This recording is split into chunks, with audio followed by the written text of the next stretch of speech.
So again, thank you so much for joining us for the Power of Parents in Fostering a Love of Math.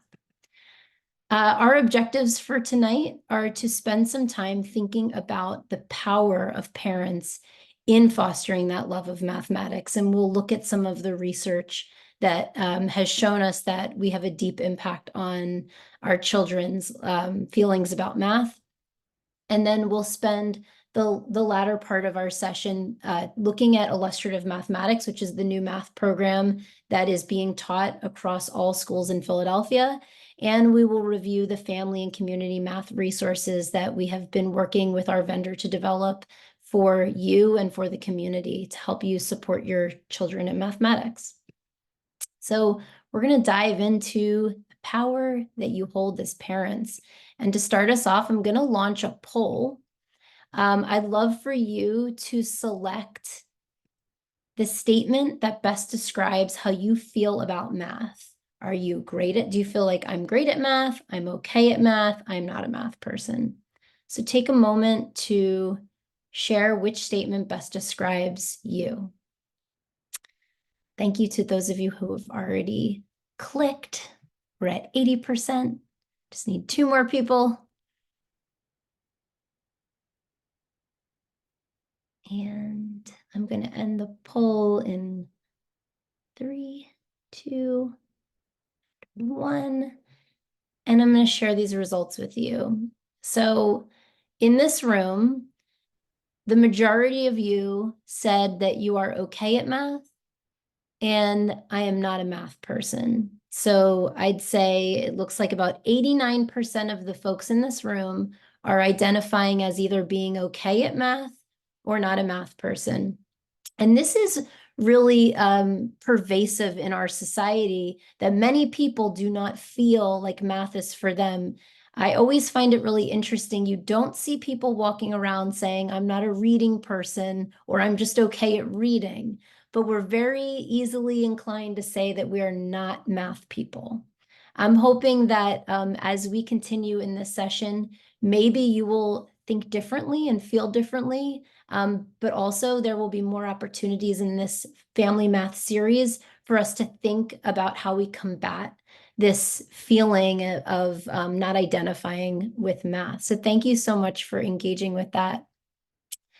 We're going to do some math. Let's do some math. I am going to you see this picture on your screen. And this is actually from Unit 3, first lesson in 5th grade. So my question to you in the chat, what do you notice and what do you wonder about the image on the screen? What do you notice and what do you wonder? So take a moment to think and pop those ideas in the chat.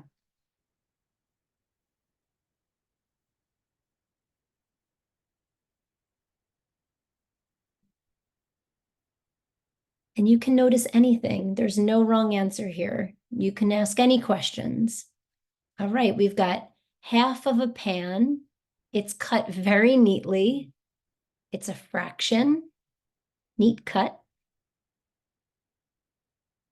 Got some good notices.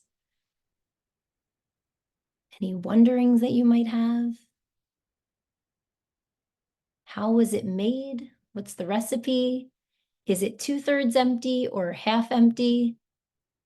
Kind of makes me think about half glass full, half glass empty, or glass half full, glass half empty. It's been a long day. Nice. So this is what is a warm-up in the math program that your children are seeing every day in school. And one thing that I want to call out for you is that this is a real invitation to learning. There wasn't a right answer, there wasn't a wrong answer, and every single idea that you shared in the chat, I hope you felt honored and validated, that there wasn't something wrong or right that you noticed. Yes, you could have asked your children, absolutely. But this is the kinds of ways that math class begins. And it is always related to the math that children will be learning as the lesson progresses. But it's a different way. It's very different from the way that most adults in this room experienced mathematics and instruction in school when we were in school. And it's a real way for us to focus on, what kids understand, what they know, tap into the funds of knowledge that they bring to the math classroom. And it's a nice way to invite all thinkers, whether they are, students with disabilities, multilingual learners, students who've struggled in the past. It doesn't matter what kind of learner you are, your ideas are valued and your ideas should be heard in the math classroom. So this is the way we start a math lesson in illustrative mathematics. Now, I want to go back to, I first said to you, let's do some math. And I'm going to launch another poll, and I'm curious to know which GIF aligns with the way you felt when I said, let's do some math. What was that gut feeling you had when I said, let's do some math?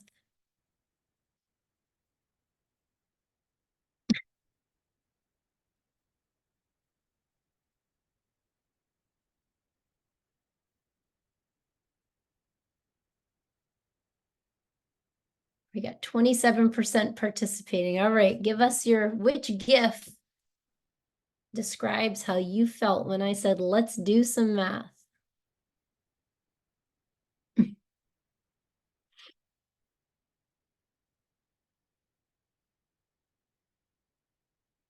I'll give you another 10 seconds.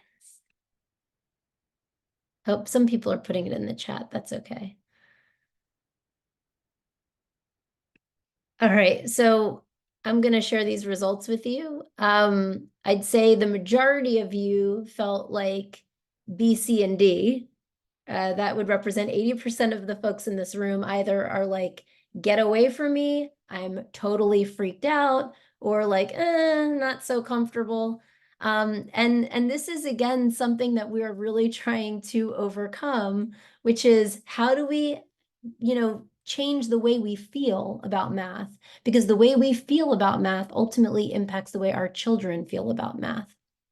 So I am going to take us to this next quote. So this is one of my favorite quotes, honestly, because I think it really helps us to think about what it means to be good at math. So I'm just going to read this to you. I work with a lot of mathematicians, and one thing I notice about them is that they are not particularly fast with numbers. In fact, some of them are rather slow.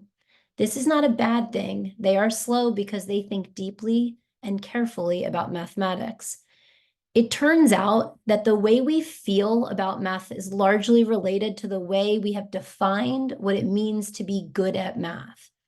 But what if being good at math did not mean being fast and accurate, which is the way we all learned that's the way we define what it means to be good at math. But what if we all understood that the best mathematicians in the world and in history took their time and thought deeply and carefully about mathematics? If we changed the way we define being good at mathematics, how would that impact the way we feel? So maybe you are someone like me and you're not particularly fast at calculating in your head. That doesn't mean you're not good at math. That's just one aspect of math. But you use math every day in so many different ways. What if that's what it means to be good at math? So I want to talk to you. I know we've got some kids watching, which I'm very excited about.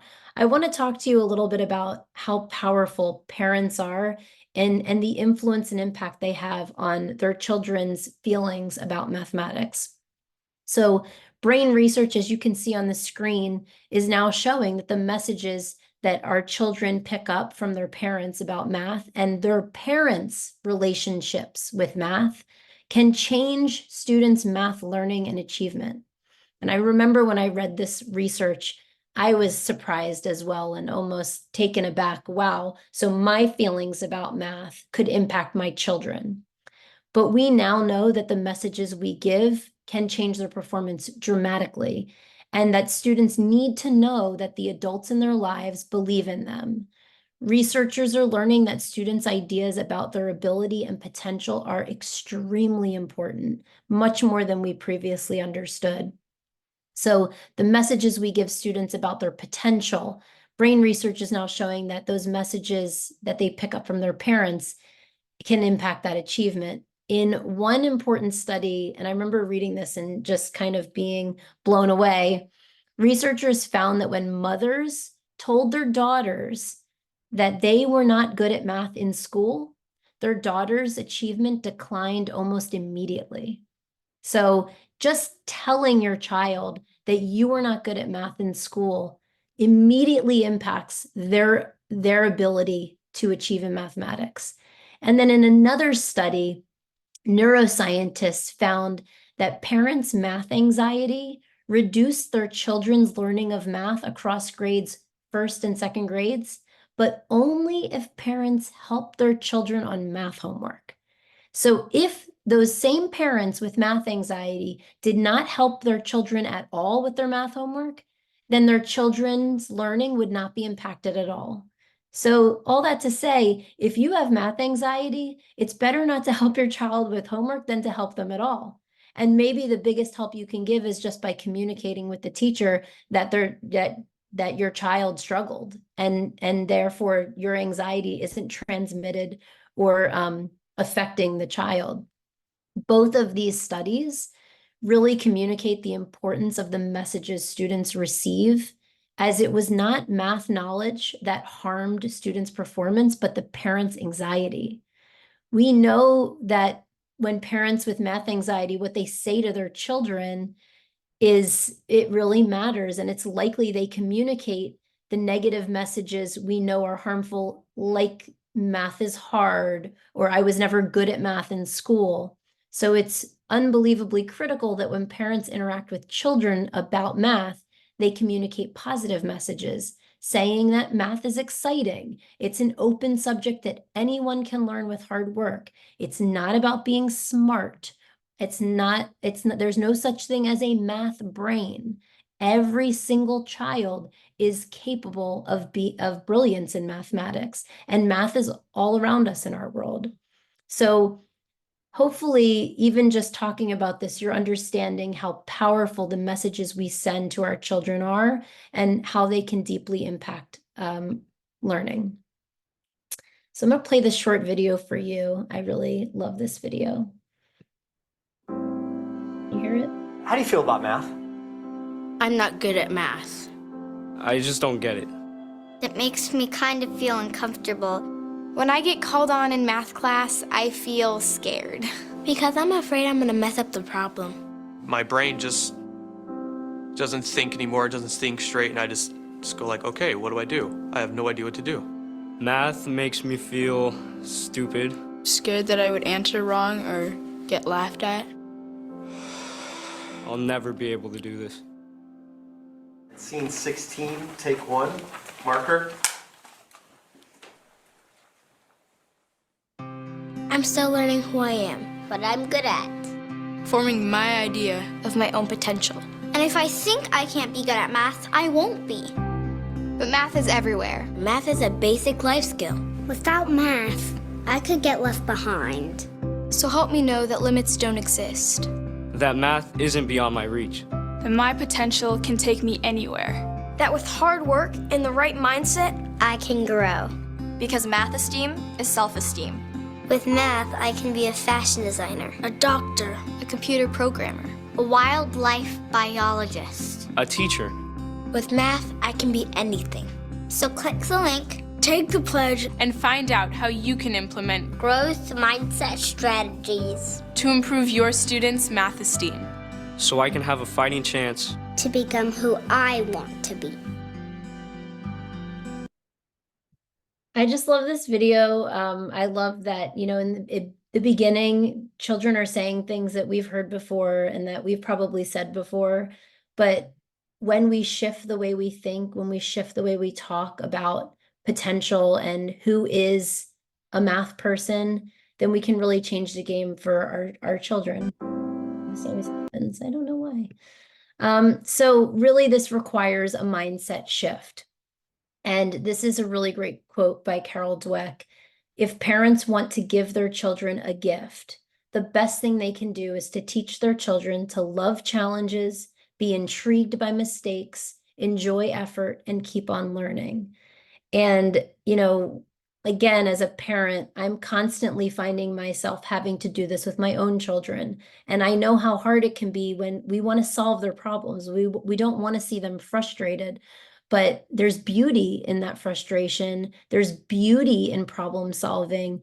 And the more we can say to them, keep on going, you can do this. With hard work comes success, the better we position them to be great math thinkers and great citizens of the world, because the truth is that this generation, the problems that we are going to continue to face as a society, it's going to require great thinkers, great problem solvers that can think deeply and take their time and intentionality with problem solving. So this is so much more than just math, right?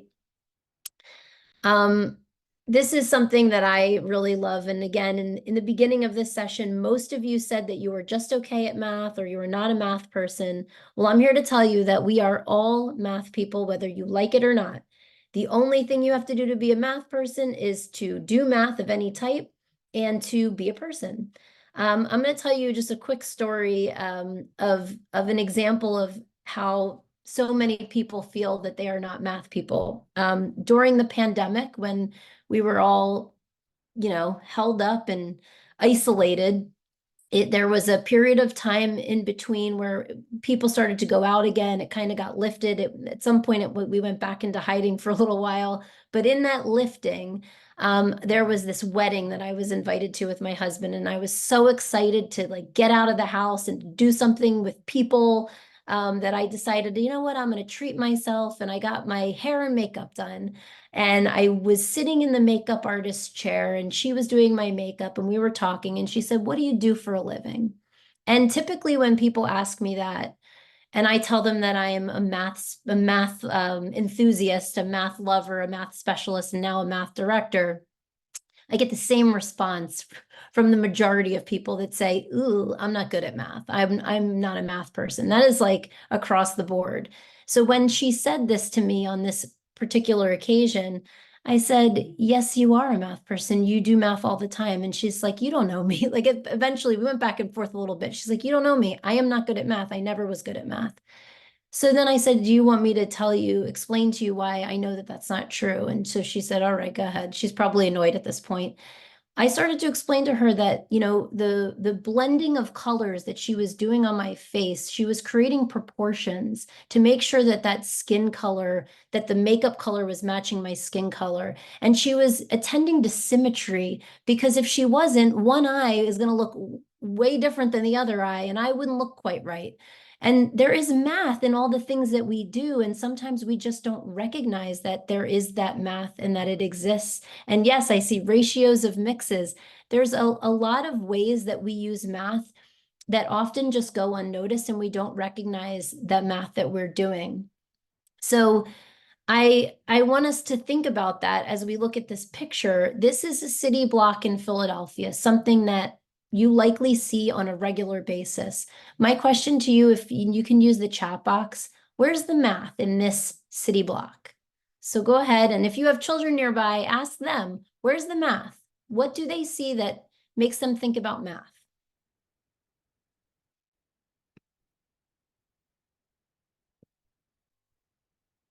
And you know what? If you're on a phone and can't type and you want to come off mute, feel free to do so. I see rectangles.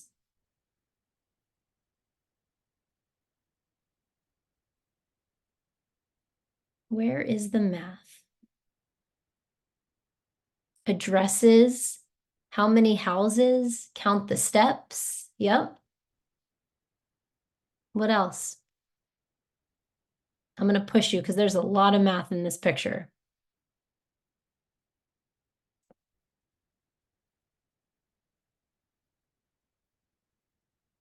Numbers of circles on the ground, ratio of houses. Yep.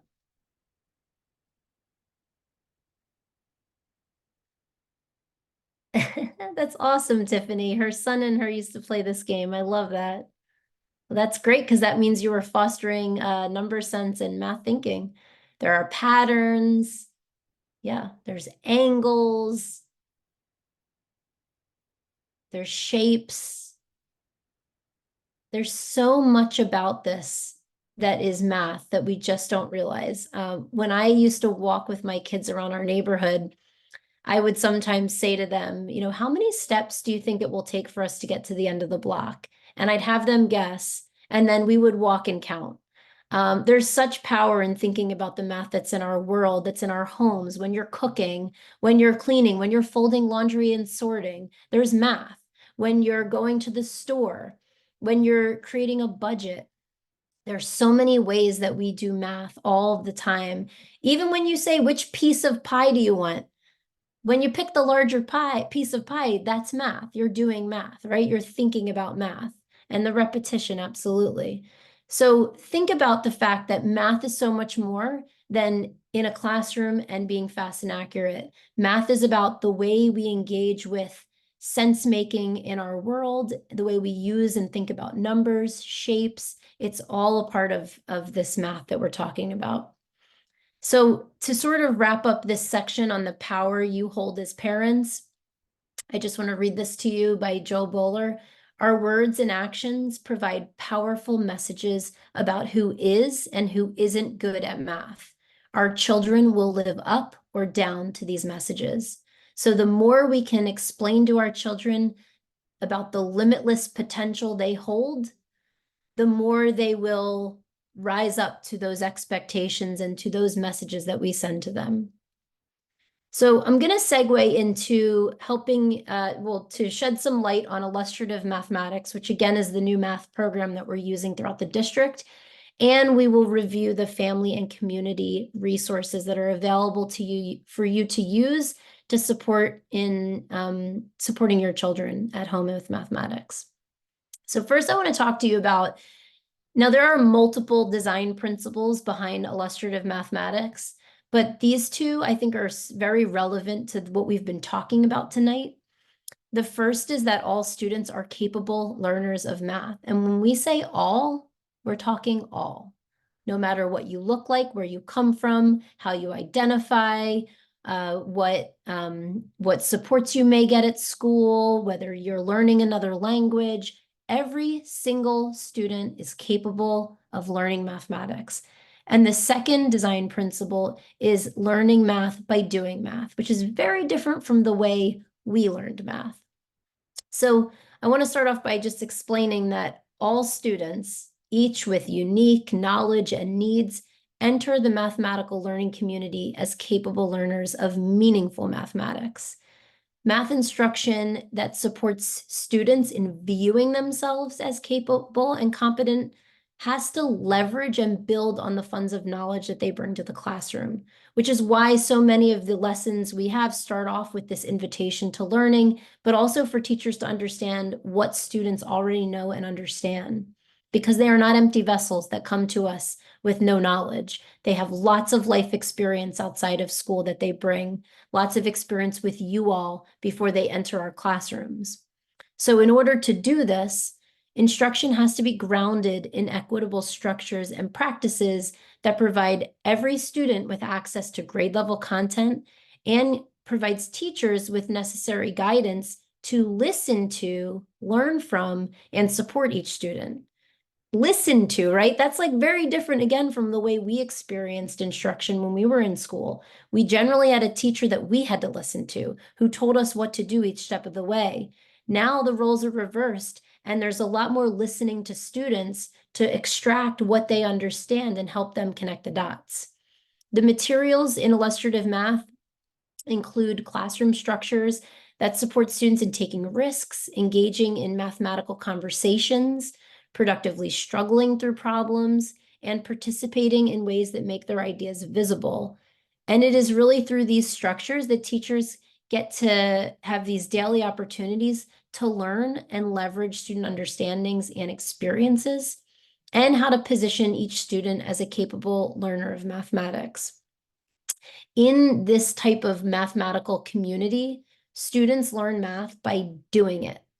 They do math, and that can be defined as learning mathematical concepts and procedures while engaging in the mathematical practices. And so there are these standards of mathematical practices that are nationwide, and they include things like making sense of problems, something really important that we need to do in the real world all the time, reasoning abstractly, making arguments, critiquing the reasoning of others. And there are more than that, but those are the ones that I'm thinking about.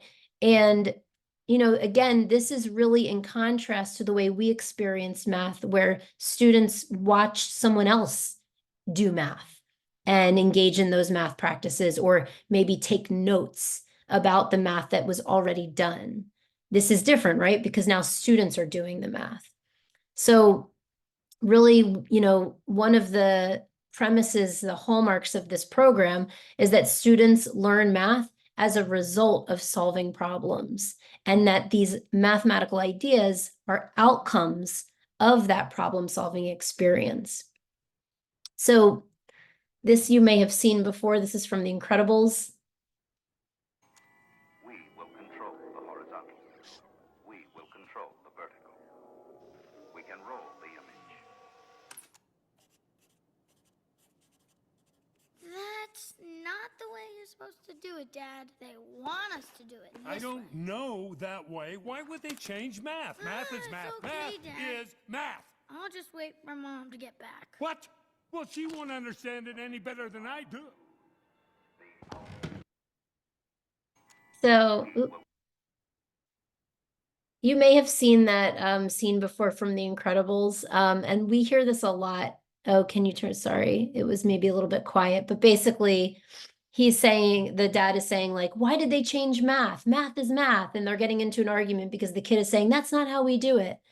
But really the big difference between what people are calling new math and old math is this. I think you can think about it in the picture on the screen. Everyone, hopefully, maybe you've seen Walnut Street before. Walnut Street is a one-way road, right? There's no other way you can go down Walnut. You have to go that one way.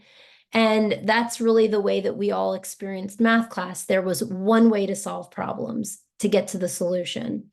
New math, which really isn't new, there's a long history that predates even World War I in some of the ways that we're doing math now, but that's for another webinar. New math is really just this idea that you see on the right, where there are all these different ways to get to the same place that you want to go. And how you get there is part of the beauty of that process. It's not that there's lots of ideas that children have that are valid, and that we ultimately want to get them to the same place. So for many of you, you learned, for example, that when you're subtracting multi-digit numbers, you cross out and borrow, right? You cross the number out, you put the numbers at the top. Ultimately, we still want to get students to understand that algorithm by 4th grade. That's actually a 4th grade standard. But we need to make sure kids understand why that algorithm works. We want them to have that conceptual understanding before they start doing that work, because that work is very abstract. It's very confusing. We all learned it as a procedure, but we didn't understand it.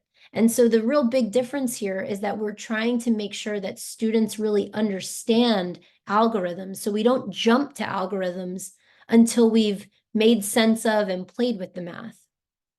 I'm seeing in the chat, I think the issue could be the new math that students are learning, and parents might not have time to learn it because of responsibilities. Absolutely, I totally agree with you. And the truth is, it's not necessarily, in my mind, a parent doesn't need to know how to do all these strategies, because that's the teacher's job, is to teach those strategies.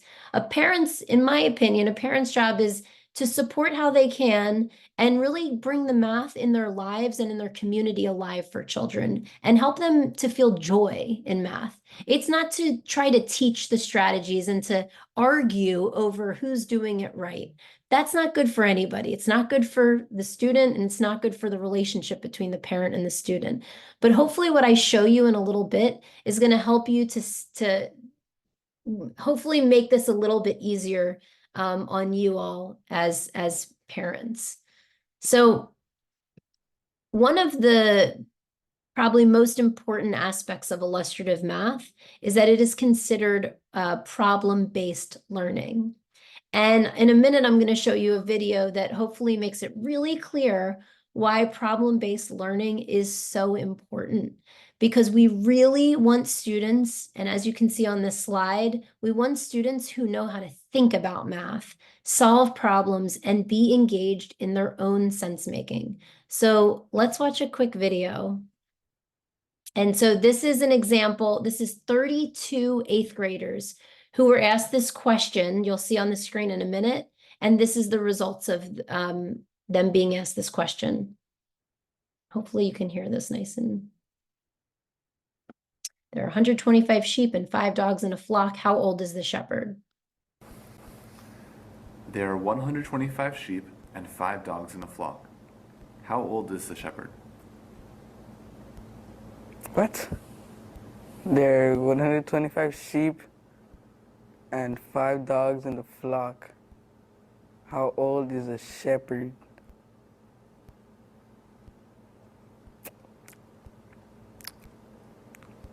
I don't know how to solve this. Why is that? Because it doesn't talk about anything about the shepherd. Like, it doesn't say how old, like how long he's had them or anything. So like, it doesn't give me any hints about anything. Yeah. Okay. Thank you very much. There are 125 sheep and 5 dogs in a flock. How old is the shepherd?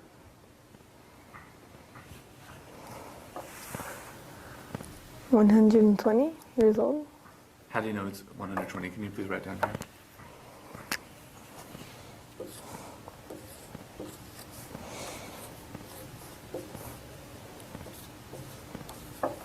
Now, how do you know that the shepherd is 120 years old?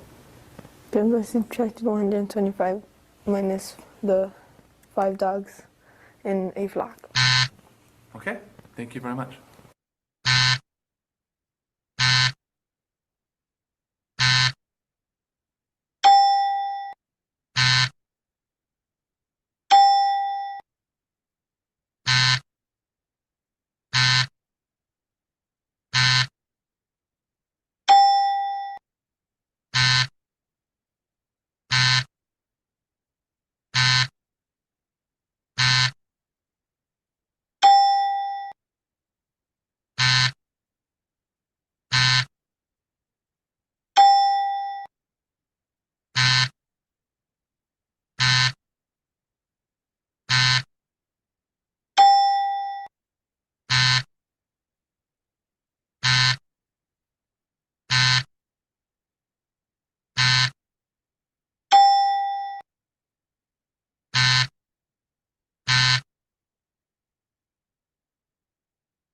Thank you. Can you tell me, how did he know to divide? Because it doesn't say the difference, or it doesn't say the sum, or the project, or something. I see. Okay, thank you very much.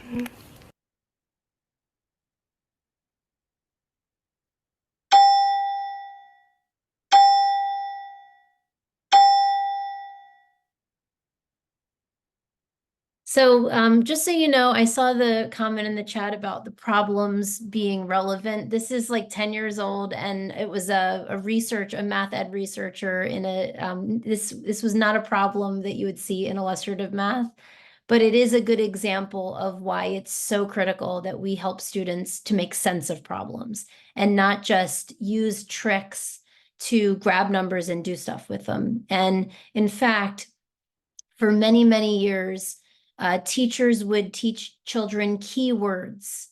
There would be charts in classrooms that you could see where it would say, if you see the word sum, you know you have to add. If you see the word difference, you know you need to subtract. Take away, subtract, of, multiply. And they would give like this cheat sheet of words. But more recently, researchers found that using a keyword approach to solving problems, if they're only one-step problems, and those are very basic problems that we give to maybe first graders and kindergartners, it works 50% of the time. But once you get to multi-step problems, which is second grade on, it works less than 10% of the time. And in fact, on standardized assessments like the PSSA in Pennsylvania, often you will see keywords if there are keywords at all, the keywords will be misleading because they want to make sure that students actually understand and can make sense of a problem. So this whole video is really making the case for why sense making and teaching students to really understand is so critical. Otherwise, they blindly solve problems and don't really think about what they're doing. You saw kids dividing, you saw students subtracting and saying 120 years old without even questioning themselves. That tells me that they're not really thinking because they haven't been asked to think, because the teacher who's teaching them in that class has been telling them what to do and hasn't really pushed them to think about the math. So yes, helping them learn to think. So I want to take the last bit of time we have together to show you this site that I'm really excited about. My team has been working very closely with our vendor, Imagine Learning, who hosts Illustrative Math. And this site, which is constantly being updated with more resources, so it's not gonna, what you see here now will be continually added onto, but what it includes are parent videos, overviews of the year, parent support materials, and webinars like the one that you're on tonight.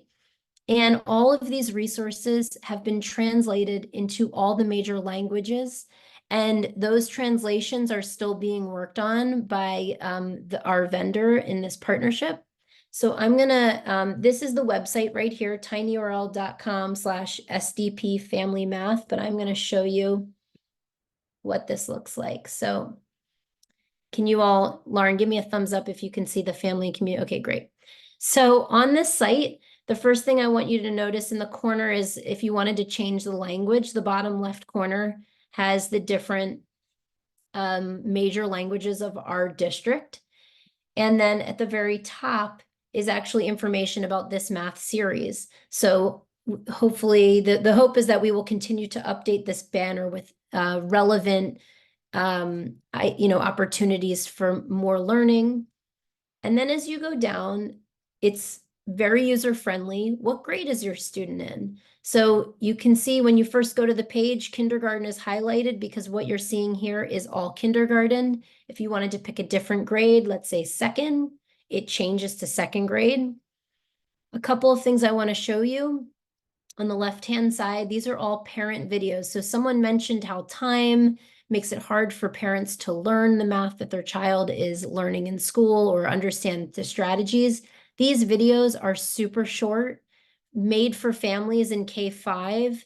In 6+, it looks a little different. There's maybe multiple videos, and it's not necessarily geared to parents, but it could certainly help you understand the math that your child is learning. Additionally, if you notice there are months here, January, February, this is aligned to the district's scope and sequence. So right now in second grade, hopefully many teachers are on Unit 5. Now, are some teachers behind because this is a brand new program? That is absolutely possible. That's something that you can always ask your teacher, your child's teacher, what unit are they learning? If I click here, how can I learn more about the math my student is learning? And I go to Unit 5, which is right around now. It will open up a video, and I'll just show you a few minutes of it.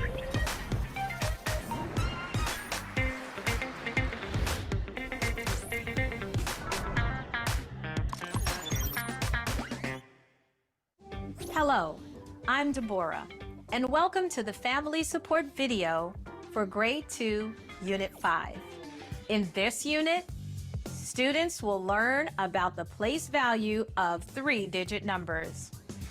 3-digit numbers include place values or units of hundreds, tens, and ones. Using units of 1 and 10, students can see that 100 is the same as 10 tens and is also the same as 100 ones. Base 10 blocks can help students see how digits in 3-digit numbers represent hundreds, tens, and ones. Here's the number 344. It's made up of 3 hundreds, 4 tens, and 4 ones. Base 10 blocks can be used to represent 3-digit numbers in different ways. Here is the number 323. It is displayed as 2 hundreds, 11 tens, and 13 ones. The same number can also be displayed using fewer base 10 blocks. 10 ones can be grouped together to make another 10 unit, making 12 tens. 10 of these 12 tens can then be grouped together to create a new 100 unit. I'm going to stop there, but even just watching this quick video, you can see how different this is. It's much more flexible. And it's funny, whenever I've done sessions with teachers and I say to them, show me the number 323 with base 10 blocks, typically they all will grab 300s, 2 10s, and 3 1s. And then when I say, show me another way, that's when they're like, well, what do you mean another way? But our children are learning to be really flexible with number, again, promoting sense making and thinking. So there are lots of great videos that are very straightforward. At the end of the videos, there's always some suggestion of something you can do at home with your child that is, relevant and something that is fun to do. I see my kid is in kindergarten, they're in Unit 4. I'm hoping for a way to help educators scale up. At the K level, both educators and kids are bored. Oh man, well, please reach out to me, because if I can think through that, that would be really helpful. But the centers that are also going to be added into this middle column very soon for K-5 have very engaging activities for children to do that can be done in school and at home. One of the greatest things would be that if a teacher is doing those centers in school, and think about centers as games or activities that students are engaging with to think about numbers. And so those centers for K-5 will be in this middle column very soon. That is something that our team is working on with the vendor. My team of specialists is working to identify the best centers for each unit so that we can make those recommendations. I'm going to pause for a second because I see a question. Do you want to come off mute and ask your question?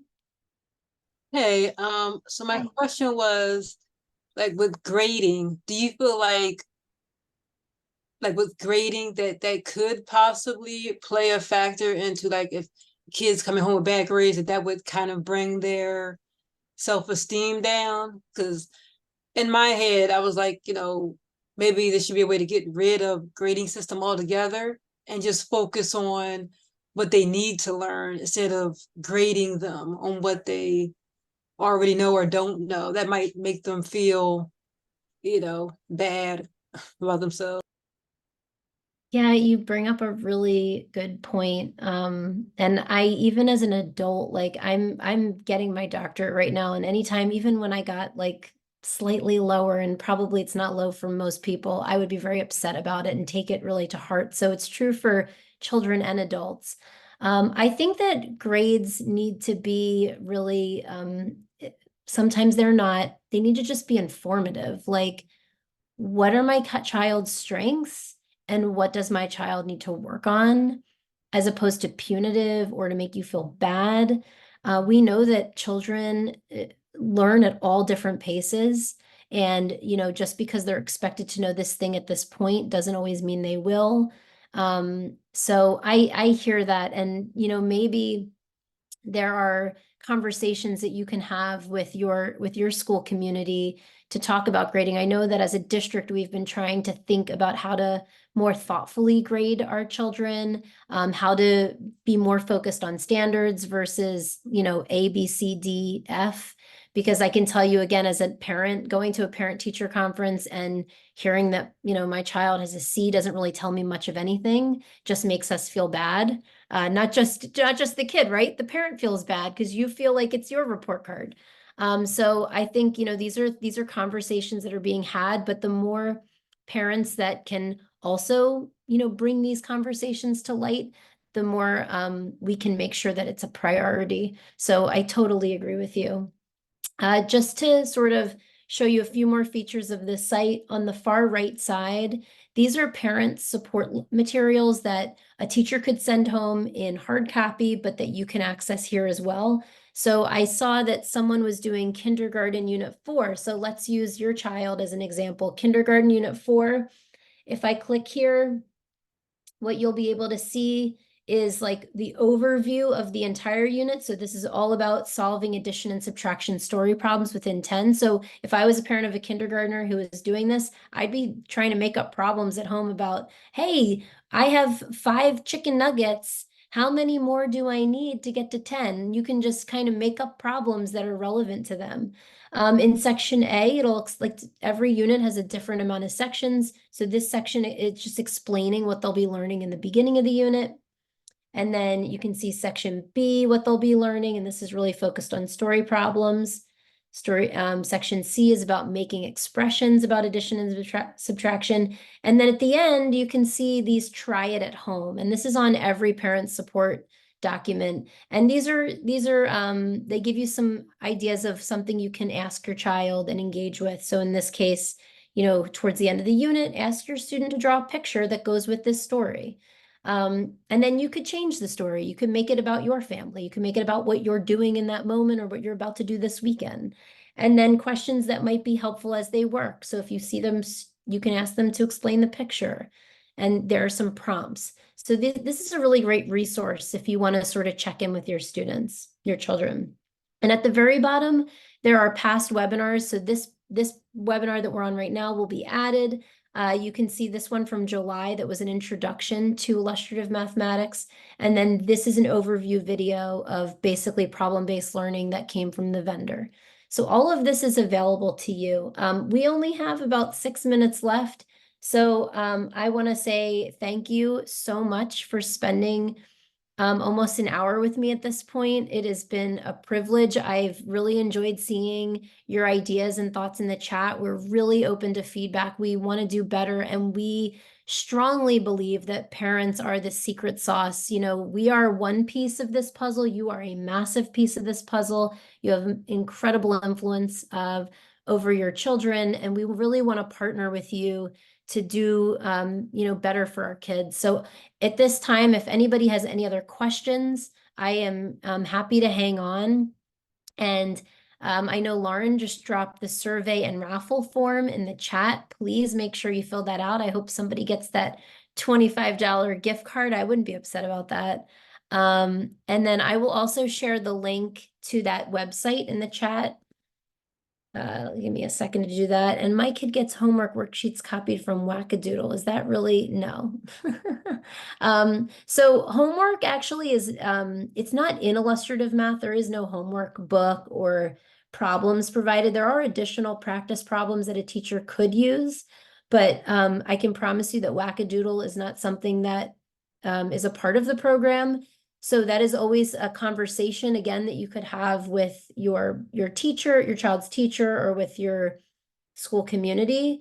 Some homework is really a teacher by teacher, school by school decision. It's not something that is provided, though. Yeah. Let me put this in the chat for you. Any other questions? I think that should be the link. Let me stop sharing. I'm also going to drop my email in the chat. If there is any follow-up, any questions you have, do not hesitate to reach out. Yes, so the link, I just threw it in the chat, but here it is again. And that link, if you want to bookmark it, that link is the link to the website I showed you. You can also find the link. I'll just show you real quickly. If you ever just want to Google Philadelphia District Family Math, if you go here, the second, looks like the second link, and you just, this is curriculum and instruction, which is my office. If you go to math, the website is right here. So if you can't bookmark it, or if you forget, you can always Google Philadelphia School District Family Math. and you'll find it there as well. So I'm going to stop sharing. Any other questions or thoughts? I know Lauren is handling the link. Hopefully other people have been able to fill it out. Thank you so much. Really appreciate you being here tonight. I hope that you'll sign up for our February 27th session. And in that session, we're going to be talking about math fear and anxiety and how we can combat that trauma that so many of us and our children have experienced in mathematics. So please join us. I'll be here again. We do this twice on that date, so 10 a.m. and 5 p.m. So feel free to join.